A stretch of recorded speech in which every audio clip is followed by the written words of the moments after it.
नमस्कार दोस्तों, आप लोग कैसे हो। लाभ और हानि हम पढ़ा रहे थे। इससे पहले चैप्टर में आपको बताया था कि लाभ और हानि के बारे में, और मैं आज दूसरा चैप्टर उसी का कुछ पार्ट बच गए थे। स्टार्टिंग के बेसिक चीजें मैंने आपको बताई थी, लेकिन उस वीडियो में आपको सारी चीजें क्लियर नहीं हो पाई थी। मैं इस वीडियो में आपको सारी चीजें क्लियर कर दूंगा। डायरेक्टली मैं चलता हूँ क्वेश्चन से, क्योंकि बेसिक चीजें आपको अगर पढ़ना होगा तो पार्ट 1 में जाके पढ़ लीजिएगा, तभी आपको चीजें समझ में आएंगे, क्योंकि बेसिक चीजें उसी में थी। और मैं सीधा क्वेश्चन पे आता हूँ। एक वस्तु, question number, profit and loss, profit and loss हम पढ़ रहे हैं। और क्वेश्चन हम स्टार्ट करते हैं। एक वस्तु जिसका क्रय मूल्य, एक वस्तु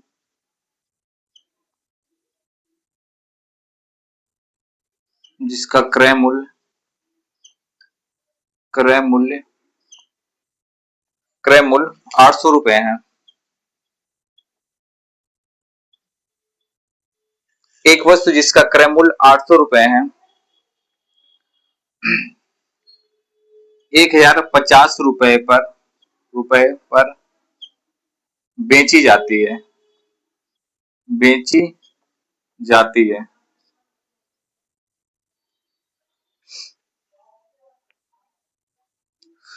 तो बताइए लाभ प्रतिशत, तो बताइए लाभ प्रतिशत कितना हुआ, लाभ प्रतिशत कितना हुआ। बहुत ही आसान सा सवाल है। किसी वस्तु जिसका क्रय मूल्य 800 रुपए है, 1050 रुपए पे बेची जाती है, तो बताइए लाभ प्रतिशत कितना होगा। अभी हमने पिछली वीडियो पढ़ा था कि लाभ कैसे निकाला जाता है, विक्रय मूल्य माइनस क्रय मूल्य, जिससे हमें लाभ पता चल जाता है। लेकिन आज इस क्वेश्चन में लाभ प्रतिशत पूछा है। पहले बेसिक चीजें निकालेंगे, फिर उसका लाभ प्रतिशत निकालेंगे।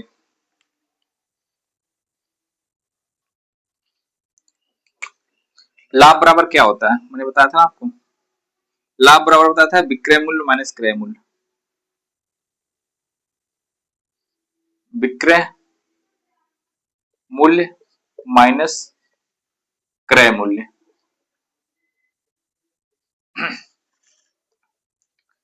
SP minus CP, cost price. विक्रय मूल्य माइनस क्रय मूल्य। लाभ बराबर होता है विक्रय मूल्य माइनस क्रय मूल्य। विक्रय मूल्य कितना है, 1050 रुपए। अब सीधा लिख दिए 1050 रुपए, माइनस क्रय मूल्य कितना था, 800 रुपए। सीपी कास्ट प्राइस 800 रुपए। अब दोनों को घटा लीजिए, 1050 माइनस 800, 250 रुपए बचेंगे। 250 रुपए में बचेंगे। अभी तो रुपए हमें निकालना है। अब इसमें क्या है कि इसमें बोला कि लाभ प्रतिशत निकालिए। अभी तो हमने रुपए में निकाल लिया। आपको पता है कि किसी चीज को प्रतिशत में निकालने के लिए उसे से 10, ये चीजें हम ऊपर लिखेंगे। 250 अपन किससे निकालना है, इससे। क्योंकि आपको मैंने बेसिक चीजें बताई थी, आपका लाभ और हानि आपके क्रय मूल्य पर निर्भर करता है, आपके कॉस्ट प्राइस पे निर्भर करता है कि आपने किस प्राइस में खरीदा है और किस प्राइस में बेचा है। तो बेसिकली आपको क्रय मूल्य से सारी चीजें निर्धारित करी जाएंगे। तो क्रय मूल्य हम यहाँ लिख देंगे, ठीक है, और गुणे 100।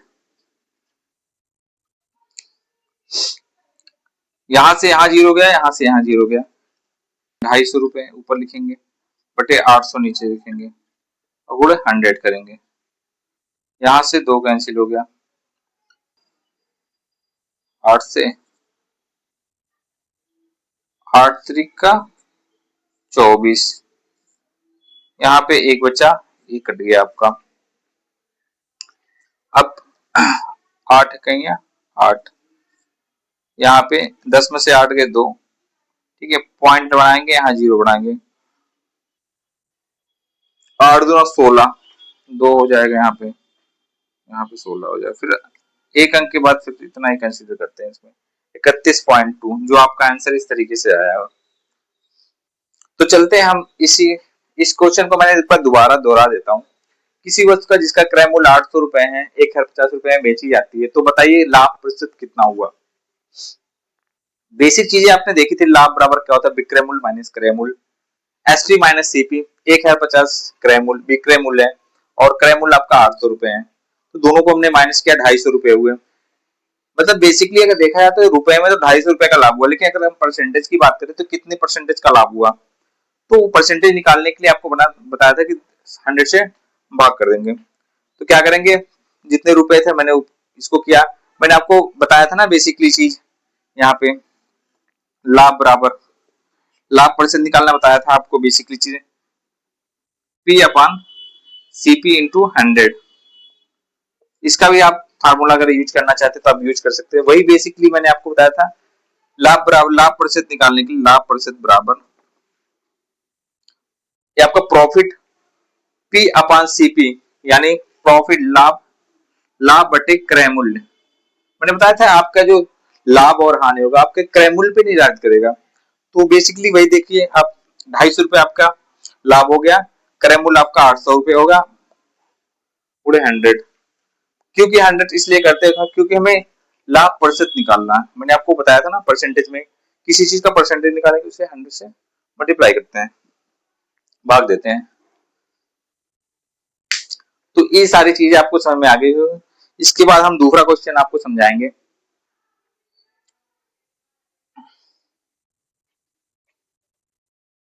वस्तु का लागत मूल्य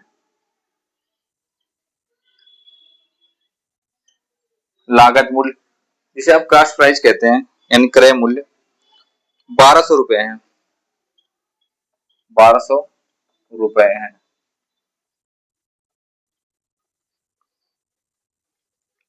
किसी वस्तु का क्रय क्रय मूल्य यानी लागत मूल्य जिसे आप क्रय मूल्य कहते हैं सीपी, किसी वस्तु का लागत मूल्य 1200 रुपए है,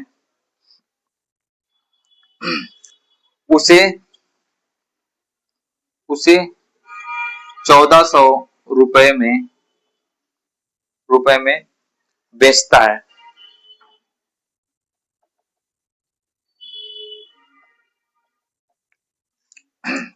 मैंने आपको बताया था ना किसी वस्तु का लागत मूल्य यानी सीपी 1200 रुपए है, उसे 1400 रुपए में बेचता है। बेचने का मैंने आपको बताया था सेलिंग प्राइस एसपी बोला था शॉर्ट फॉर्म में एसपी, बेचता है। तो बताइए लाभ प्रतिशत क्या हुआ,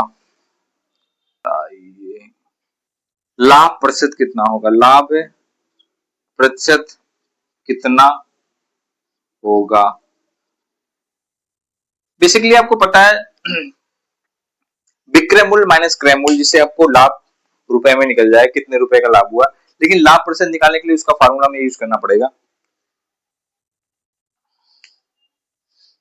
लाभ बराबर क्या होता है, लाभ बराबर विक्रय विक्रय मूल्य माइनस क्रय मूल्य।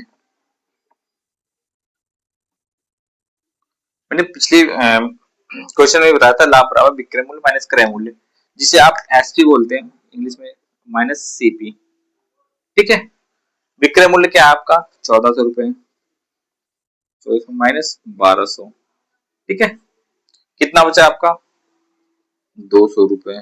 ठीक है, तो रुपए ये तो लाभ हुआ रुपए में, लेकिन मैंने आपको फार्मूला एक बताया था ना लाभ प्रतिशत पी अपान सीपी इंटू 100।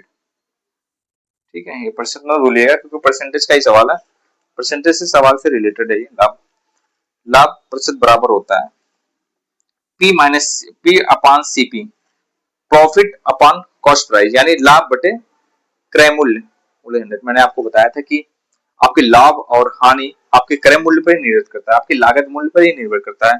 तो चलिए बेसिकली हम देख लेते हैं आपका लाभ कितना हो गया 200 रुपए का। ठीक है, आपका सीपी क्या है, कॉस्ट प्राइस क्या है 1200 रुपए है, 1200 रुपए अगुड़े। ठीक है, ये यहां से कैंसिल हो गया, सीधा भाग कर लेते हैं हम लोग, सीधा 12 से 200 में 12 का 20 में से 12 गए, 20 में से 12 गए 8 हो गया, यहाँ जीरो 12 छक 72, 12 छक 72, 10 में से 2 गए 8 बचेगा। ठीक है, 8 तो जाएगा नहीं, यहाँ दशमलव लगाएंगे, नहीं तो सीधा आप ऐसे भी लिख सकते हैं 16 सही, हाँ 16 सही 8/12, तो 16 सही 8/12 को हम ये भी लिख सकते हैं 16 सही 8/12। इसको और शॉर्ट फॉर्म में लिखते हैं हम, फ्रिक्शन है, घबराना नहीं है।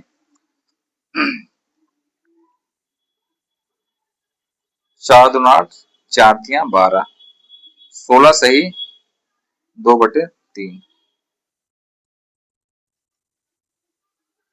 16 सही 2/3 को आप क्या लिख सकते हैं, जरा है 16 सही 2/3% का लाभ हुआ।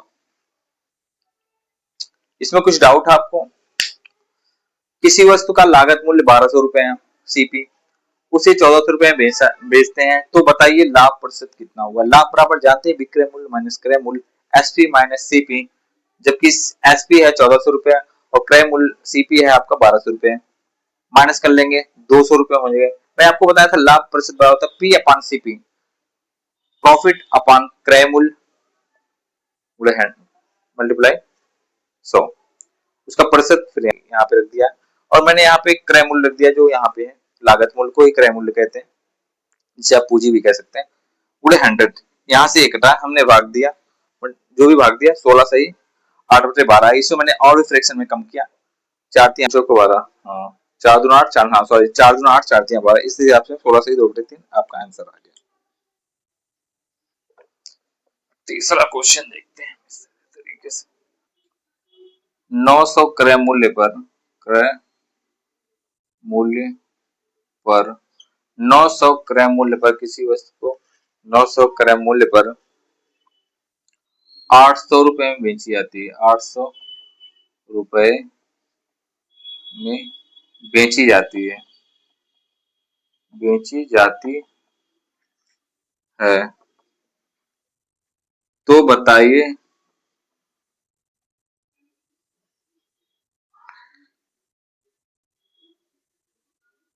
हानि या लाभ प्रतिशत कितना होगा, लाभ प्रतिशत कितना होगा। बेसिकली क्वेश्चन को देखते ही समझ में आ जाता है कि ये लाभ प्रतिशत है या हानि प्रतिशत, या लाभ है इसमें या हानि है। 900 क्रय मूल्य पर 800 रुपए में बेची जाती है, यानी कोई सामान 900 रुपए में खरीदते हैं 800 रुपए में बेच देते हैं, तो बेसिकली यहाँ देखने में लग रहा है कि 100 रुपए का लॉस हुआ है, तो हानि बराबर क्या होता है, हानि हानि बराबर होता है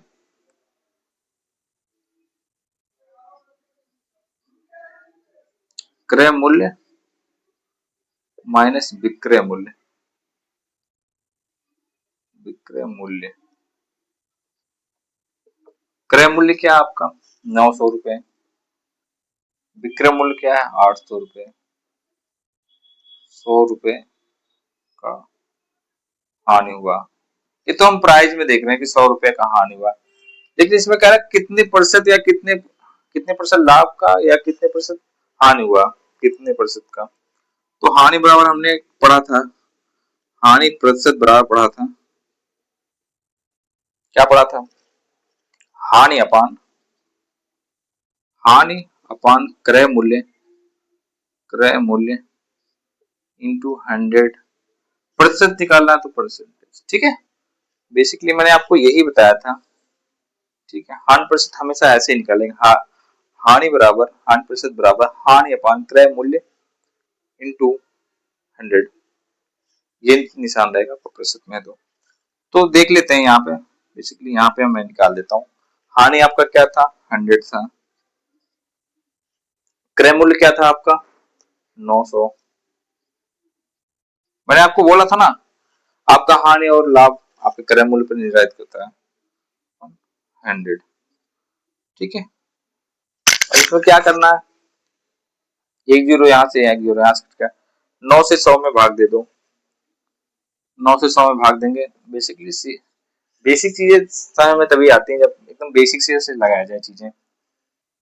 9 क्या 9, ठीक है 10 में से 9 गए, 1 फिर आ गया 9 का 9। ठीक है, पॉइंट बढ़ाया, तो पॉइंट बढ़ाने की जरूरत नहीं है, आप ऐसे भी लिख सकते हो 11 सही 1/9, 11 सही 1/9 प्रतिशत की हानि हुई, हानि हुई। ऑप्शन में आपको मिल जाएगा 11 सही 1/9 प्रतिशत की हानि हुई। कहीं कि क्वेश्चन यही दे देता है, ये ना देके 100/9 दे देता है।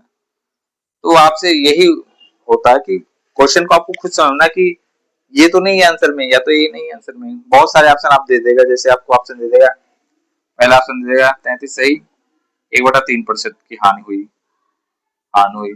और दूसरे में दे देगा ऑप्शन में 11 सही 1/9 दे देगा, हानि हुई। तीसरा दे देगा 33 सही 1/4 प्रतिशत की हानि हुई।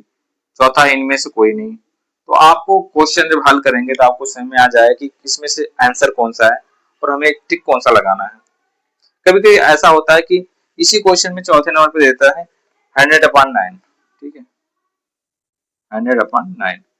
तो विभाग जो भी सरकारी गवर्नमेंट का जो भी टीचर है, जो भी जांच करेगा, तो उसके प्रश्न के उत्तर के हिसाब से हो सकता है उस पर प्रश्न के उत्तर में 11 से 1/9 हो जाता है, और किसी किसी में 100/9 कंसीडर करता है। तो विभाग पे डिपेंड करता है, गवर्नमेंट के जितने भी एग्जाम होते हैं, कभी कभी ऐसे सवाल दोनों आ जाते हैं। एक बार आया था यूपी पुलिस में इस तरीके से क्वेश्चन, तो कोई किसी बंदे ने इसको आंसर लगाया था और किसी बंदे ने इसको आंसर लगाया था। तो कभी कभी जब चीजें कोर्ट में पहुंच जाती हैं, चीजें ऐसे ही क्वेश्चन कोर्ट में पहुंच जाती है जिसके ऑप्शन में 2 रहते हैं, फिर वो कोर्ट में चली जाती है, सॉल्व नहीं होता चीजें। तो ऐसा कभी होता है हमारे साथ। तो बेसिकली जब भी आपको, तो आप न्यूनतम हल करिए 11 से 1/9।